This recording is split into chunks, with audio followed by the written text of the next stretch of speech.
Welcome to the Bobby Soxer Show, the podcast where nobody gets left feeling shocked, with your hosts, Ashley Patterson and Alen Ashley. All right, in 3, 2, 1. Ladies and gentlemen, and everyone in between, welcome to another episode of the Bobby Soxer Show. How are you doing today, Alen? What's going on with you? Good, thanks. I'm doing well. Yeah. I don't know, I wasn't expecting that. I'm gonna come up with different introductions every time just to throw you off. It'll work. It's not that hard to do. So everyone at home watching or at the office watching, and whenever you do watch, you'll notice a bunch of toys and comics stacked up. So this episode is going to be about comic books. We're just geeking out. We're just geeking out. Geeking the hell out. Yeah, because you guys decided that you wanted to watch us. So this is what we're about. Before we get into the comic books, what? Let's say you go back in time and you sort of look at what were the things that you were geeking at. Like what was the thing that attracted you to the geek lifestyle? Rather than going into sports or what was it that sort of brought up the I'm pretty open-minded to everything anyway, but I guess I gravitated towards art in general. But back in the days, we had awesome cartoons and awesome shows. Yeah, we really did. You know, the Saturday Disneys, the Channel 2's ABC Network, and Nickelodeon and blah blah blah. It just goes on and on. So it was hard to escape that. Yeah. It's like you were either into that or you were closeted into that. Yeah. Everybody deep down loved it. Even the cool kids thought it was awesome, but they wouldn't admit it back then. Yeah, it's very interesting that the times have changed. Yes. And now that I was actually just watching a video and the Demon Slayer, it's an anime that's come out recently in theaters, is the number one movie right now for the last almost month and a bit, or almost a month running. And I'm just 10 years ago, the only, maybe even longer, 15 years ago, the only purely anime, maybe was Pokemon. It was Pokemon, the first movie, 1, 2, and 3. I've never seen anime more mainstream than it is now. Yeah. But back, obviously, when we were growing up, it was not like that.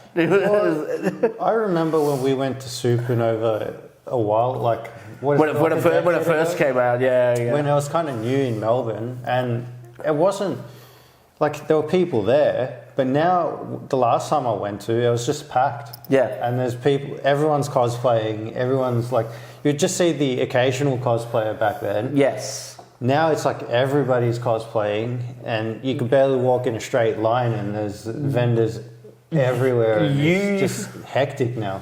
You feel out of place if you're not cosplaying.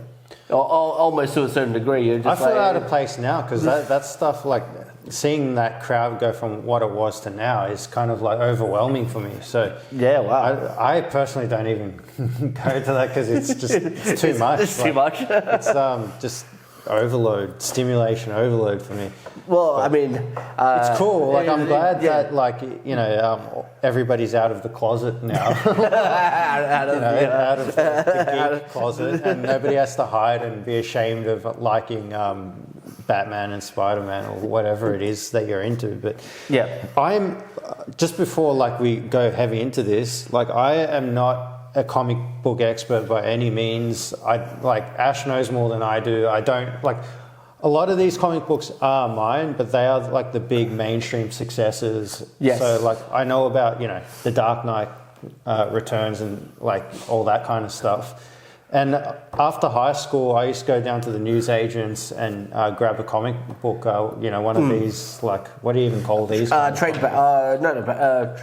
I don't know, single issues. Let's say single issues. Yeah, single issue comic books. And I used to just admire the artwork pretty much. And I would have a quick read through and things like that. But it was just more can't explain. I just enjoyed getting a piece of art, Yeah, because I would just sell it for $5 or something at the newsagent. I don't even know if they still do that anymore. Well, I mean, they don't have newsagents anymore. What do they call them? I mean, so I guess like to get comic books now, you actually go to a comic book store.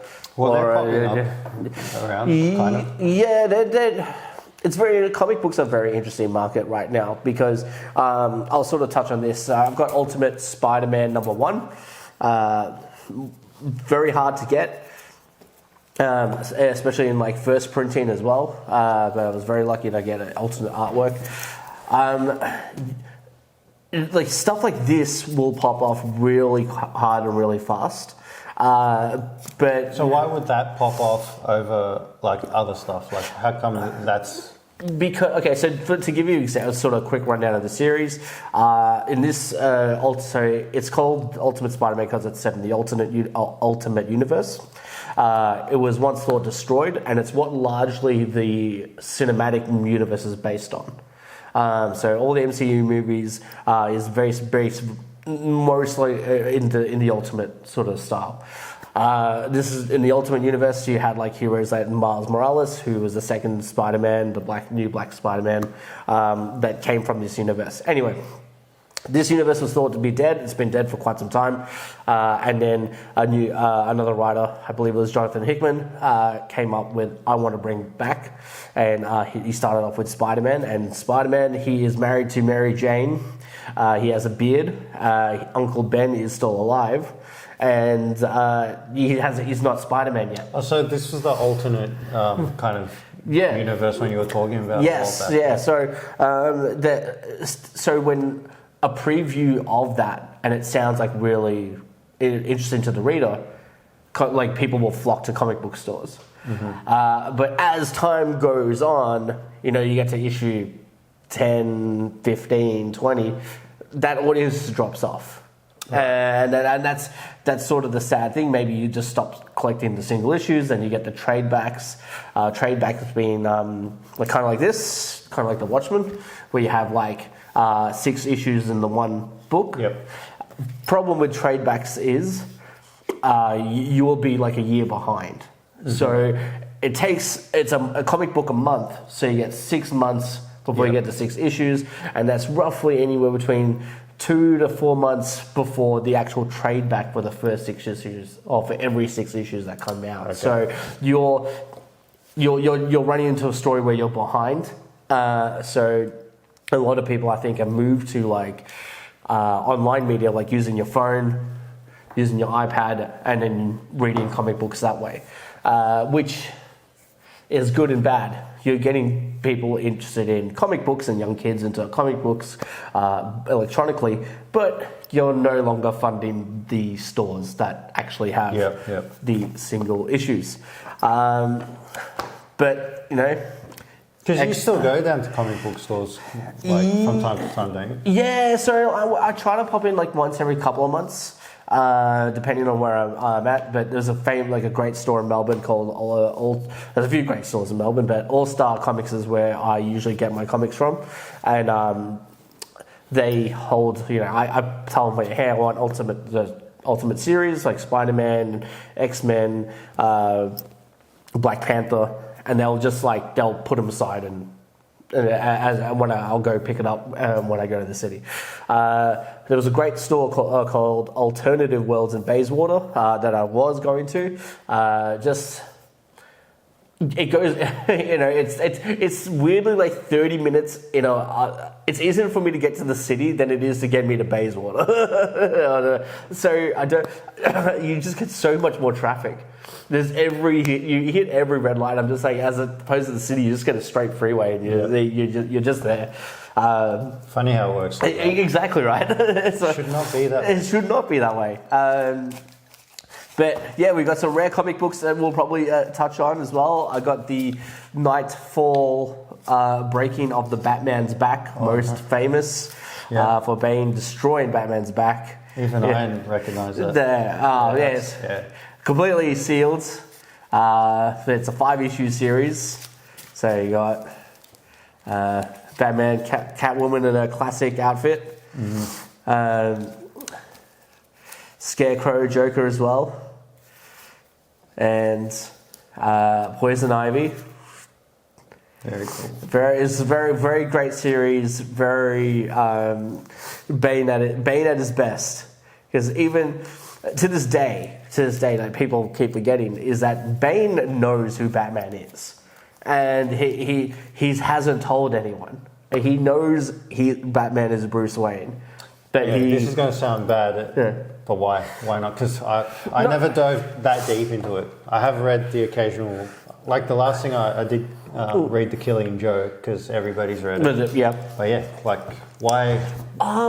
Look, there's no sort of written reason. Okay. The underlying reason that I believe, and like many others, it's sort of like a sign of respect, where you're both masked people, and I think to Bane, like, because people forget that the Bane in Batman and Robin is not the Bane in the comic books. Bane in the comic book is actually super smart.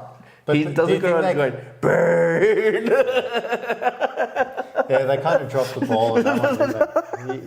He was kind of stupid. Yeah, he wasn't a henchman. Yeah. So, I think there's sort of like a respect in that aspect where he doesn't reveal who Batman is Bruce Wayne, but he has done some things very recently-ish, where he did manage to kill Alfred. So Alfred is no longer alive in the current world right now. And funny enough, Alfred left all his money to Nightwing. He's like, I thought of you as a son as well, and he just left all his wealth and riches that's cool. So many cool concepts and ideas. Yeah, it's been comic books have been like some crazy stories have been coming out recently. But because that one with the Ninja Turtles, what was it called?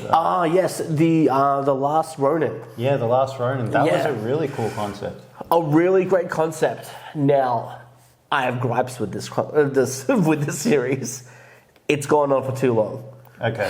Do you think they just try to milk it too much? I think they did. I think this is like a Netflix kind of situation where they had captured lightning in a bottle. They're like, we're going to come up with a 6-issue, 7-issue series of all the 3 turtles are dead. And they could have just ended it and just rode off into the sunset.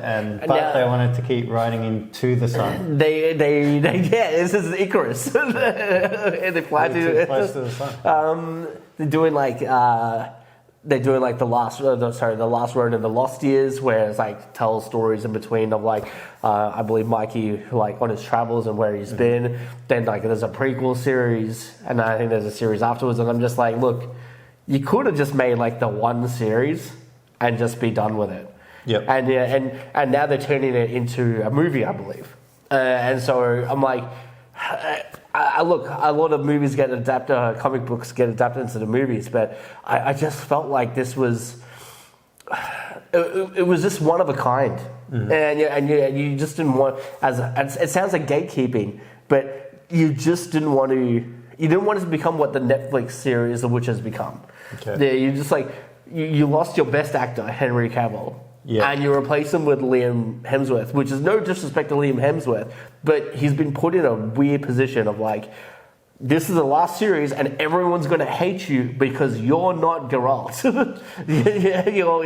you, and I don't mean this offensively, you got offered an infinite amount of money and you're like, yep, I'd rather take the check and get hated than to produce something good. And what did you think of that series? It was great. Yeah. 1 and 2 were great.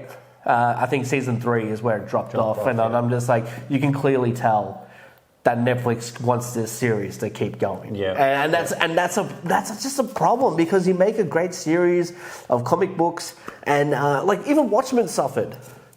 He like. Ash is triggered. Yeah, I know. You're triggered. Alan Moore wrote one of the best comic books of all time, and then it got a prequel. It got a bunch of prequel comics recently. And it had that guy from Miami Vice. What's his name? I don't know. These are not safe. These are not safe. That's the guy that played Sonny Crockett, but yeah, anyway. Yeah, so I'm just like, these are not safe. Like, the movie was fantastic, and I'll give Zack Snyder credit for this. It was a great goddamn adaptation of a comic book. It really was. So that aside, though, yeah, then they're like, we're going to continue making Watchmen comics like 20 years later, and you're like, yeah, but it didn't need to. You don't need a prequel to Rorschach. You don't need a prequel to the Comedian. You don't need to do all these things to get more money. Like, it just seems money hungry. Yeah. So when an idea comes along, it hits so well that we want you to make it more. We want you, and then where do you draw the line? Do you go like, okay, well, I'm getting paid as an artist, and no offense to anyone that may have watched this. Do you go, okay, I'll take $3 or $4 million to write another series? Yeah. Do you where do you draw your line? Yeah, I can't even think of a way to answer that, to be honest. Yeah, it's gonna keep happening as long as you can make a profit. People are gonna be tempted to keep pushing things until it's. They just beat a dead horse, and that's the sad thing, because I really thought there was a great Batman villain called the Batman Who Laughs, and it's a Batman that lived. It's a different universe. Essentially, the Joker got a hold of Batman, infected him. Joker died, and the Batman turned into the new Joker. Right? Great bad guy. Fantastic story, villain from start to finish.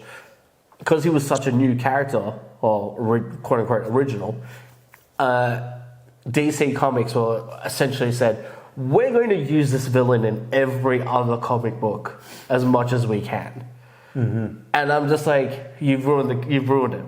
Because what made him special was because he was in this series only.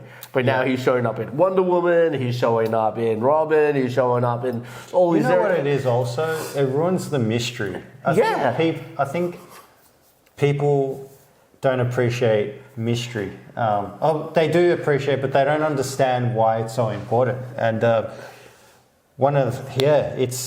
it's like when in The Mandalorian, when he took off his mask and we ended up getting... Pedro Pascal, Pascal. Not that, he's bad or anything, he's a great actor or whatever, but it's like, I don't think we needed to see a reveal, or maybe till the end of the series. Maybe, but it changed. I think they revealed him in a weird episode. Yeah, I don't know. Yeah, I'm like, you could have waited till like the end of the series or something. A part of like why I loved it so much was that mystery. Yeah, because it was just like this really, really awesome. You didn't have to know. You didn't have to know. He was just this really competent dude that was awesome at what he did. Yeah. And the mystery just... There was an air of mystery around it. Yeah. And once that was gone, it just changed the dynamic. Yeah. And it's the same with that. The more you push something, that kind of air of mystery or, I don't know. I can't explain it. That's fair. Well, we're going into part 2 for this one, so stick around.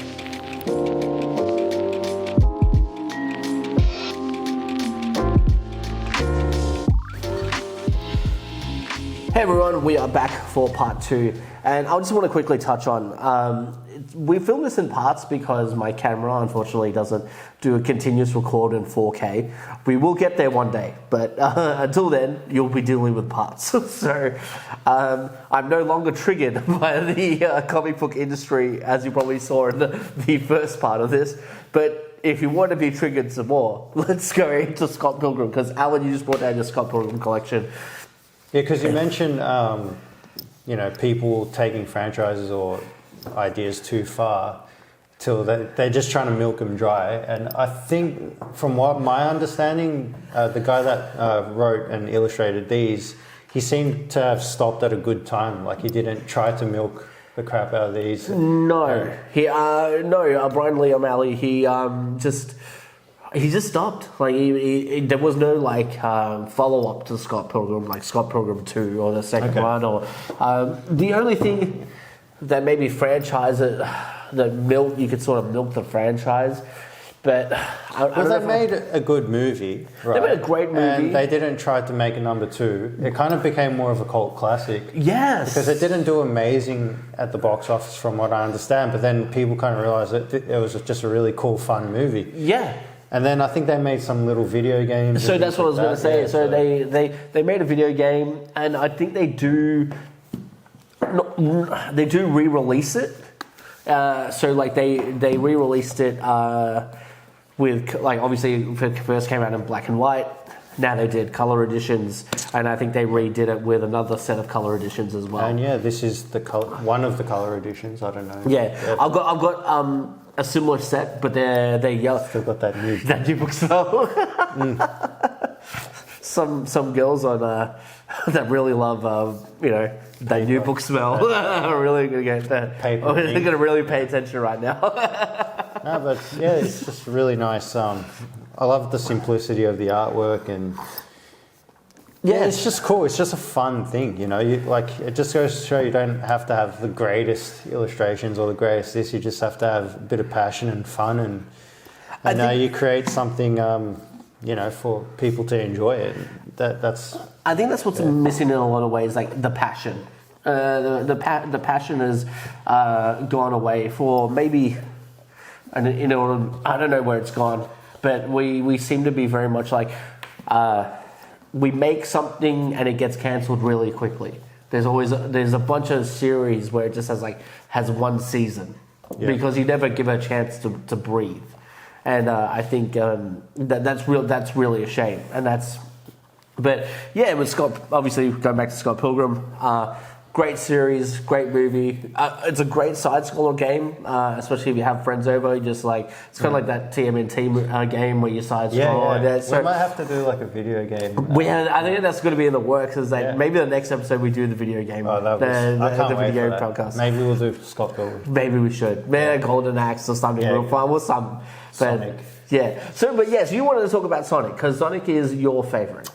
Yeah, he's one of my childhood favorites, and these were one of the comics that I saw and picked up at the time. The newsagents, and you still got the newsagent sticker on it. Still got the newsagent sticker, and have a look at that. Wow, those 3D glasses that don't even really work. Can anybody understand how those things work? Because I never quite figured it out. I never quite understood it. Well, you're in luck, my friend.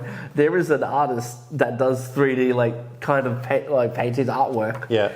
And he's rocking the blue and red glasses, and I'm like, that was actually cool. don't look too bad. But I remember being a kid, 7 or 8 or something, looking through. I go, what am I supposed to be seeing here? Am I retarded? You can't use that. You're definitely bleeping that word. Am I? Yeah. I mean, there's nothing wrong with being retarded. I'm not saying there is, but I think we get assuming that I mean it in a bad way. No, I mean we might get flagged. Okay. I'll try to mute that. Just bleep it or something. I love it if you just bleep the wrong word and you still send retarded on there. You bleep it. It's possible. I've done stupider things. I was going to say retarded again. Yeah. No, look, Sonic. I don't know. The character design always appealed to me. I played the video games, so they were freaking awesome. Yeah. Sonic 1, Sonic 2, Sonic 3. And I don't really know if there was much good after that as far as Sonic came, but I think there was cartoons were cool. Yeah, the cartoons were great. I used to wake up early in the morning. I think it wasn't Agros, it would have been the Big Arvo or something. Yeah. They played them early. I'd wake up really early to watch Sonic. And then they had Sonic X. Yes. And they did a killer first episode where he raced in like an F1 Yeah. style car. I'm like, that is badass. That's Sonic. And I don't think the F1 car caught him. No. And the movies were pretty good too, the live action movies. I was going to say, Sonic has definitely made a resurgence with those movies. Because, I've got to give it to directors and maybe Ben Schwartz as well for really understanding who Sonic is. I love that Paramount or Universal Pictures, whoever it was, got bullied into redesigning the character. But they redesigned him so fast that the theory was that... well, that's what I'm sort of a bit suspicious with. But they did some brilliant marketing. If that was on purpose, that was genius. Yeah, exactly. You know, if they intentionally made Sonic look that bad for people to be like freaking out, and then, hats off to him, man, because that's brilliant. But no, they fixed him up a lot, and then the movies were fun. I mean, what drew you to Sonic than anything else? Well, the video games were beautiful. You look at the design of the video game, like the layout of each level. They were just artistically stunning. Like, you know, the colors and the blocks and the shapes. And, you know, and then the character design of Sonic himself, and then he had a cool sidekick, Tails. Yep. The music, dude. 8-bit music was great. Sonic 2, man, had like some of the best bit tunes, music I've ever heard in my life. Like, and it was just a combination of everything, you know. Yeah. And then, you know, you had that little bit of competition with Mario, and it was just this, you know, in a lot of ways, just egg things on, you know. Yeah, in a lot of ways, I think Sonic, even though Mario might have been maybe a little bit bigger in the video game industry, I think Sonic overall won. Like, as it had the cartoons, it had the comics, it had the merchandise, that was easily accessible. So.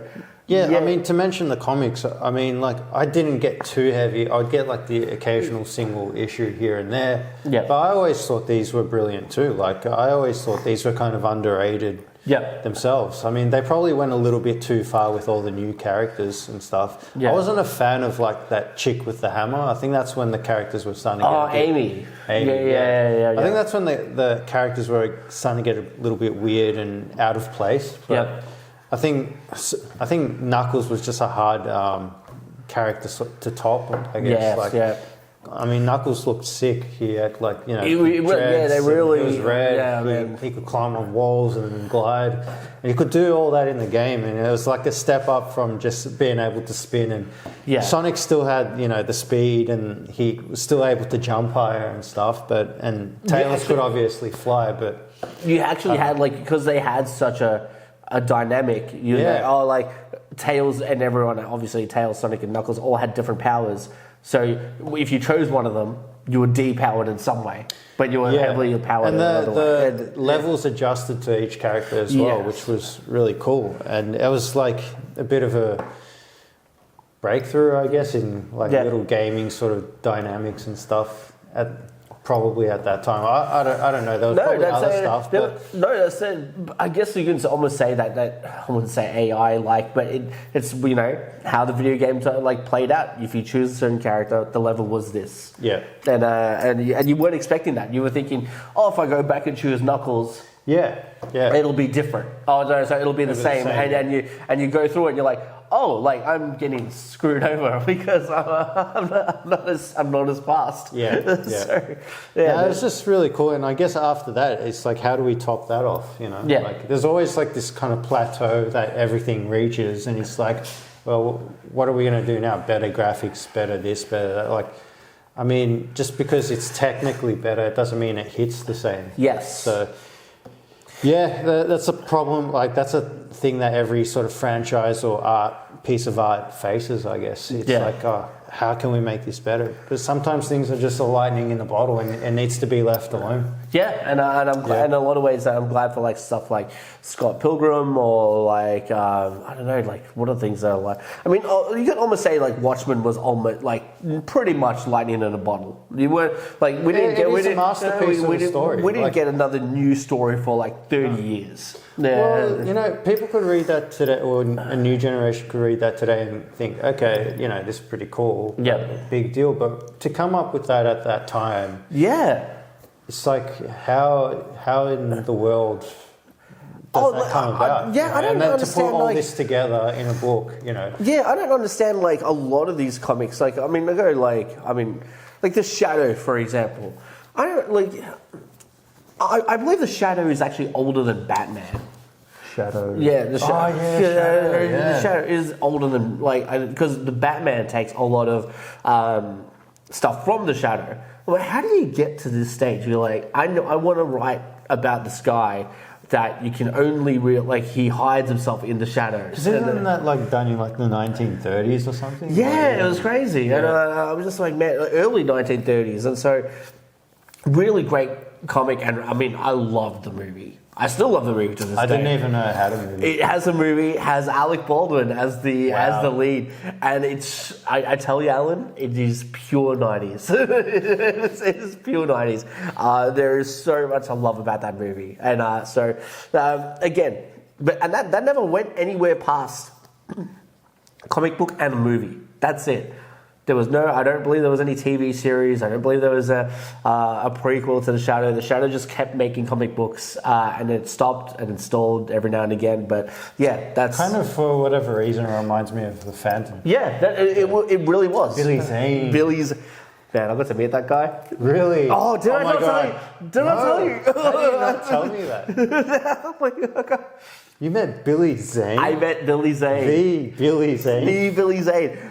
Okay. Oh my God. I don't believe. Okay, hold on. Oh my God. I can't believe I haven't told this. This is only recently as well. He came down for he came down to Australia to do Comic-Con. Yeah. In Sydney. Okay. And then, so instead of just doing Sydney, he did a tour, Melbourne, Sydney, Queensland. Yeah. So he went to the Astor Theatre. And we're playing the Phantom. It's a special screening. Billy Zane's going to be there. Yeah. And I'm like, oh my God, Billy Zane's going to be there. And so I'm like, I don't know if I was going to be able to get off work and all this stuff. And so I was like, really last minute. Dude, you quit your job to see Billy Zane. No. I don't care if you got a mortgage or family to feed. You go down to that, meet Billy Zane. And I was like, you know what? Let's just check how much it is to go get a photo with him. Yeah. I think all up was about $180 for the photo and autograph. That's nothing. It's nothing. I would have sold my left kidney to meet Billy Zane. And I was just, I can't believe I didn't, one, A, tell you about it, and two, didn't tell after. So anyway, I got a pop vinyl signed, that. And I think we should bring that after. Yeah, so I will. And I got the pop vinyl signed.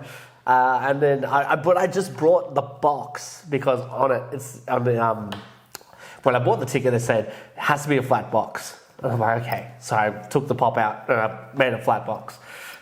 And then I seen everyone bringing these props and busts and all that stuff. And I'm just like, I could have brought the actual toy. and I come up to my turn and it seemed very boring. And because the two people behind, in front of me, bought up these big Phantom busts the size of this, and it lights up and everything. And he was so impressed.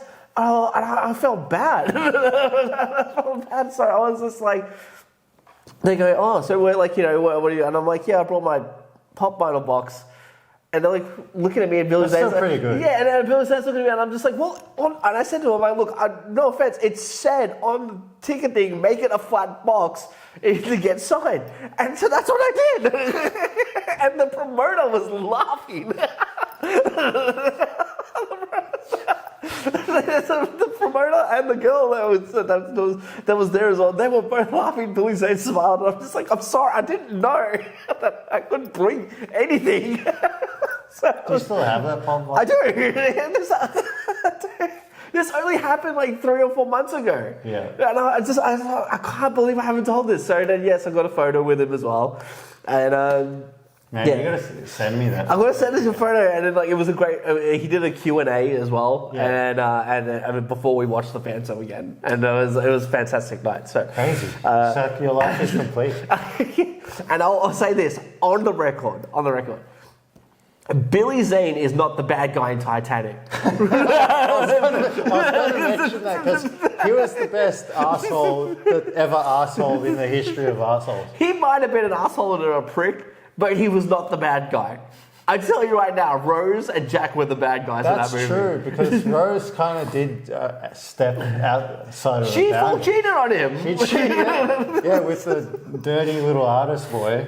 And she stole the diamond. She stole the diamond and then framed Jack. And then threw it in the ocean.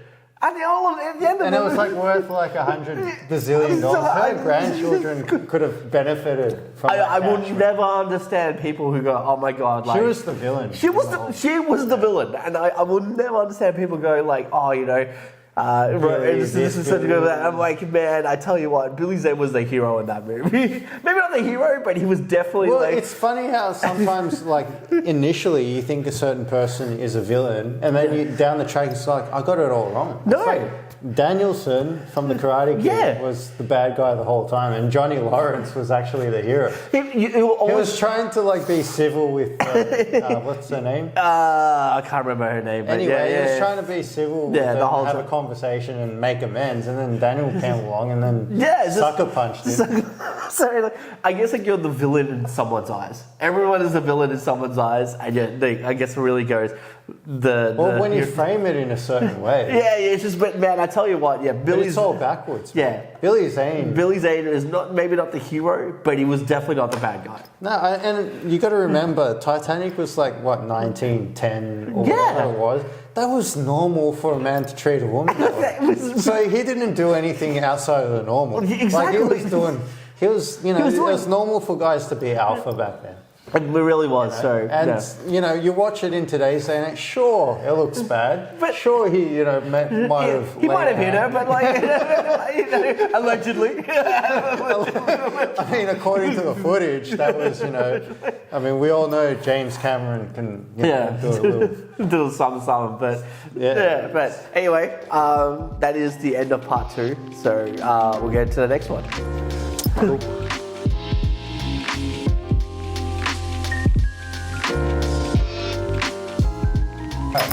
So, all right, ladies and gentlemen, and everyone in between, we are back with part 3. So, Alan wanted to talk about The Crow. Okay, so Ash actually ended up getting this signed by Alex Proyas, the man himself that produced the movie of this, the only movie that exists of The Crow with Brandon Lee. But yeah, this was another, look, I know it's probably... what's the word, overplayed or whatever, and The Crow this, The Crow that, and people cosplay it, and it's kind of like overdone, but a good artwork, a great artwork is great artwork, and this was a great concept, and this is cool. I mean, like the man himself, and so Alex Proyas directed the Crow movie with Brandon Lee. He also directed I, Robot and Gods of Egypt. Yes, obviously, The Crow being one of the most influential movies of like being a cult classic, and things that should never be touched. As evident by the multiple series and movies. Movies. It was like 4 or 5 movies. I kind of didn't mind the one with the latest one.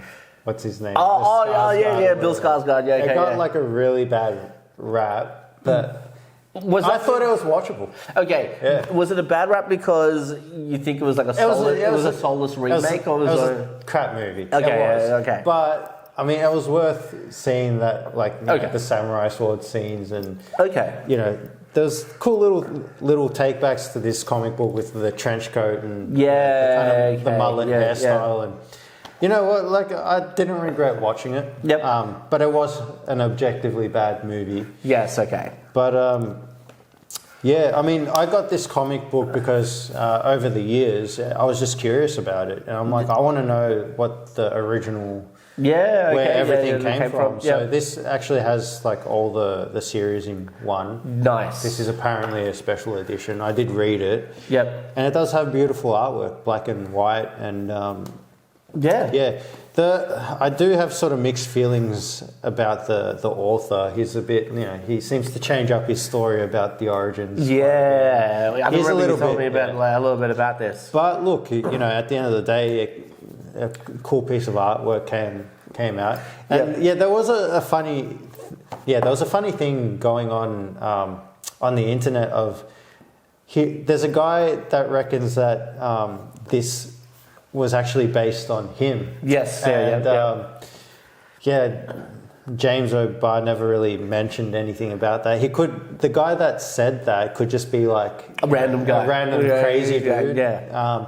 But I did comment on YouTube, and he did reply back in this, and it was it was funny that some guy was able to get into contact with possibly the inspirational origin of this big franchise kind of thing. So it's a weird kind of thing. And like I said, I could have just been messaging a crazy dude. Person, yeah. But I did actually talk to Duncan from Home and Away. That was real. Oh, yes. On Facebook. Because I am on a 90s nostalgia group. Yeah. And also Duncan from Home and Away, which probably nobody would know. But no, unless you lived in TV. Australian TV soap opera type of thing. They really.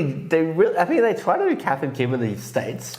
It just didn't work. It just didn't work because they don't understand our humour. No, they really don't. But they do. They are Fountain Gate ladies, aren't they? Yeah, they really are. Yeah, they are Nary Warren girls. Man, to see I didn't really like Kath and Kim.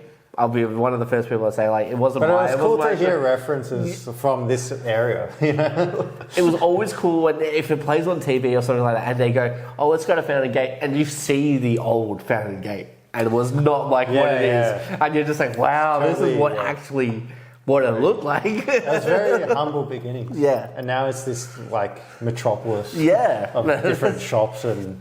It's just getting bigger and more they're always, let's expand it more. I'm like, where? Where are you going to expand it more? But yes, Alex Proyas. Signature right there. I will put a close up in the editing. But great guy. I got to talk to him for a few minutes. Super talented, obviously. Yeah, and legend. I can't remember. Yeah, exactly. I can't remember what I was going to be asking him. I think I asked him about his next film, and unfortunately, if he does watch it, if we tag him, I'm very sorry, Alex. I did ask you, and I've forgotten the movie that you were making. So I will search it up after this and go watch it because you were talking about it very proudly. So I will give him the respect that I just remembered that. But I love The Crow. I loved iRobot. I think in a lot of ways, I would say I liked iRobot more, purely because The Crow wasn't accessible to me. And so I had the ability to watch iRobot more. So I think it had more of an influential status on me. I didn't watch The Crow until I was a lot older. I watched it maybe as little bits and pieces as a kid, and my memory is fragmented as hell as a kid. But yeah, you got to grow up watching this sort of stuff, and I didn't had very strict parents, and rightfully so. Because when I did watch this, there were just some awkward parts. Yes. The character of Eric Draven himself was pretty inspirational. I mean, he was this guy that came across as a really sort of humble, empathetic and kind guy that got hard done by and all that stuff, and then he just got the second chance to sort of come back, and he just one of my favorite movie scenes of all time was in that movie with Brandon Lee when he actually put the makeup on the shirt and he physically the camera zooms out in the rain in that that circle, whatever you want to call it. And as with the music of The Cure in the background. I forget The Cure was that did that. Great soundtrack. But look, this was nothing short of being talked about. I'm sure it's been talked about many times on the internet. But just because we had the pop signed by Alex Proyas, I wanted to mention that. No, it was really cool. It was one of the things I needed to get done when I found out that he was going to be there. But shout out to Alex Proyas and James O'Barr, weirdly, if he did come up with the concept of The Crow. As far as we know, 99% of us said. It was just a weird thing that I had a weird story I had to share, and it could mean nothing. It could be nothing. Could be. I did a little bit of a deep dive. I did a little bit of detective work. If you want to get more information, hit up Alen. He will tell you more about the origin, the true origins of the crow. But well, I guess I'll sort of segue a little bit. Because I did mention that as time passes, can you deal with remakes or can you do a remake of something? And I said yes, but maybe dependent on the remake. And I was very much on board with The Naked Gun. I loved it, the new version of it. But obviously, The Crow suffered from being a remake. Yeah, they just couldn't get it. And so, should remakes be? I guess it comes back to should remakes be done? I think it just depends on the franchise.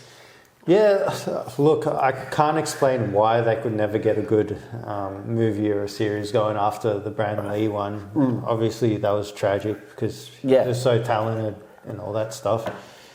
Who knows what Brandon could have gone on to be doing, Maybe many things, maybe that would have been his peak, but we'll never know. Yeah. That's a part of the mystery. The mystery. Life. Yeah. Well, a couple of things before we sort of end things. So, if you guys are interested in comic books, these is especially if you want your kids to sort of get into comic books or anything artistry. These are great starters, I think. Especially because they're so cheap. They're about anywhere between $7 to $12, depending on where you go in any toy store, whether it's Kmart, Toy Mates, and stuff like that. So I found a lot of these in different, JB Hi-Fi. They're great starters. You open up, you get a toy, and you get the comic book as well. So if you're wanting to get your kids, or even if you want to go, you know what, let's try and get back into something. I would say that's a great start off because they're number ones. They're not middle of the series. So a great starting point there. And then the final thing is, I surprised you, but we're going to be running a competition, a giveaway, if you will. This is so hard to get that they make a Surge in Sparks booster bundle every 6 months. So I was very lucky to be in line when I picked this up for retail. But we will be giving it away to one lucky listener / viewer. If you are subscribed to the YouTube channel already, DM us on Instagram with your user handle and where you're from. I'm going to try and keep it to Australia limited, but we'll see how we go with postage and all that sort of stuff. But yes, DM me your YouTube handle and show me that you're subscribed to the channel, and I will put you in a name of a hat and for the competition. When we draw the competition, I'm not too sure. Next episode? I was going to say maybe we'll run it for a month. Okay, or maybe at least a few weeks. Okay. And then from this, I've never done anything like this, so I wouldn't know the best way to go about it. But yeah, I would say, I would say probably because we're going to do an episode every 2 weeks. I would say maybe after 2 episodes we draw it, and we'll draw it on the podcast, so then so it makes it fair for everyone. But that's cool. Yeah, so subscribe to the YouTube channel, and you'll be automatically entered into the Surging Sparks giveaway. So yeah. I think that's our time for the podcast, Alen. I hope you guys have enjoyed the comic book episode with lots of comic books, and we didn't get to talk about The Killing Joke, we didn't get to talk about Hush, but famous stories. There's so many that we can get into, but go find your local comic book store and support them because this stuff's fun. It makes life fun. Exactly. This is what we like geeking out about, and I'm sure you guys like geeking out about too. This is why it's this helps us get through the 9 to 5. Exactly. You have something to look forward to. Obviously, if you have family and kids, you might look forward to them. But if you don't, comic books are a great start. Yeah, this was fun, though. It really is. But I'm sure people, families, and everywhere love comic books. So get into reading, go support your local stores, and we will see you in the next episode. Good night, everybody.